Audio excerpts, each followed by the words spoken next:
everybody, it's Erin Johnson, Outstanding Ohio's most resourceful realtor, and I am here today with Kathy Vidakovics of Independent Bank. She's one of my favorite lenders, and she has been a loan officer in the mortgage business for over 20 years. She does a great job of getting her clients closed on time and getting them great rates and walking them through the process. And I wanted to talk with her today because this has really been an unprecedented market. It's a crazy time to be a buyer, and I think there's some things she can share with us on how buyers can be proactive and really position themselves well in this market. So, Kathy, what's the first thing you suggest buyers to do if they're thinking about buying in this market? What do they need to be thinking about to be proactive? Get PreApproved sooner than later. Don't wait. We need to get the numbers run. We need to look at your full financial profile. We need to see what your options are. Oftentimes, recently, I've been getting calls Sunday afternoon. We're in multiple offers. We need a pre-approval letter right now.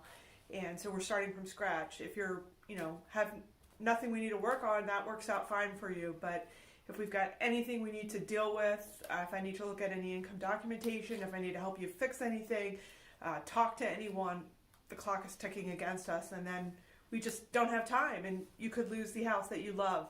So I've seen that happen quite a bit as well. So I say we get pre-approved as quickly as possible or soon if you're thinking about it. I can run numbers for you. It can help you decide if you can even buy a home, or maybe you can buy more home than you thought because, again, we are in multiple offers. So price is important, and wherewithal. And the other thing is a lot of listing agents look at who the pre-approval is coming from. So a bank such as mine or my name on that pre-approval is, fortunately for me, realtors know that my pre-approval is worth the paper it's written on, and will be happy to see our letter. So you want to be working with somebody that's reputable. I'm not the only lender in town that's got that reputation, but there are some lenders that realtors don't want pre-approvals from. Yeah, definitely true. So a pre-approval is not a pre-approval. Like, not everybody's created equal, correct? No. Like, you go through some people don't check all the numbers or run the credit, and they'll go ahead and issue. Right. I don't want to speak for anyone else, but yeah. Or some, you've got a contract you need to close in 30 days, and they'll say they'll close in 30 days, and at day 30, they're like, sorry, might be another 2 weeks. Okay. So those are important things. And your realtor will help you with that, but definitely. And just to clarify, that's different than a pre-qualification, right? Pre-qualification is a lower level of approval. So you really want that pre-approval, and you want it before you go see houses, ideally. Right, absolutely. As soon as you see that house, if you love it, you got to put an offer in probably that day. And that's right. That's too late to be calling Kathy. So you want to call her now before you go see the house. Be ready to go. I agree. That's a huge tip and a great way to be ready. Know what you can afford before you're out there looking, because you want to be ready to make a move. Right, and if your credit is frozen, you've got to get that unfrozen before I can pre-approve you.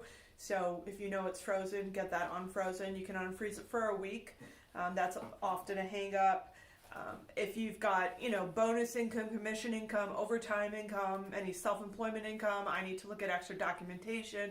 So we'll need that. If some of money's coming from other sources for down payment, gifts, 401ks, we need to talk about all that. So again, if Sunday afternoon you're trying to make an offer, and you're having to pull all this paperwork together. We just don't time. Time is not our friend. Right. So or if we need to do some debt restructuring, we need to have time to talk about that.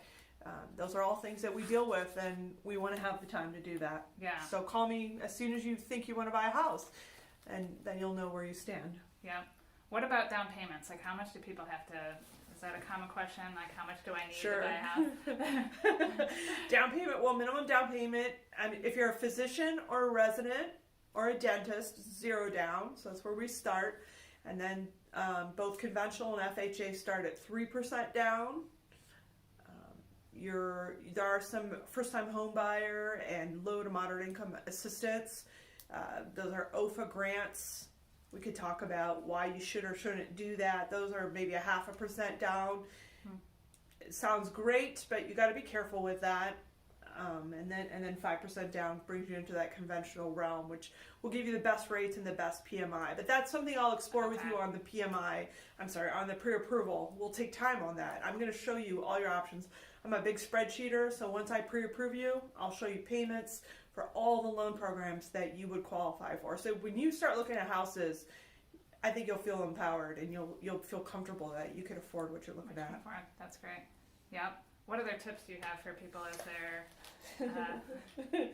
I think in this market, if you have a home to sell, the concern is, what do I do? Well, because homes are moving so fast, you really need to find something before you put your house up on the market. And then, so if you've got some cash coming from the sale of your home, how do you finagle all that? Bridge loans, things like that. Well, again, in this market, I wouldn't do a bridge loan. I would do minimum down 5%. And then once your home is sold, we can recast your loan, which means you make a principal reduction.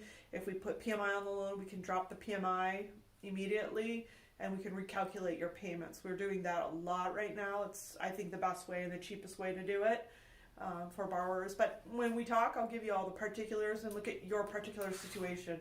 I think it's very important to note that we talk about you and not what your neighbor did or your friend or your cousin, because your situation is your situation, and we're going to tailor a loan for you, not for your neighbor or your cousin. And I get that a lot. Well, my cousin did this. Well, you're not your cousin, you're you. So let me help you.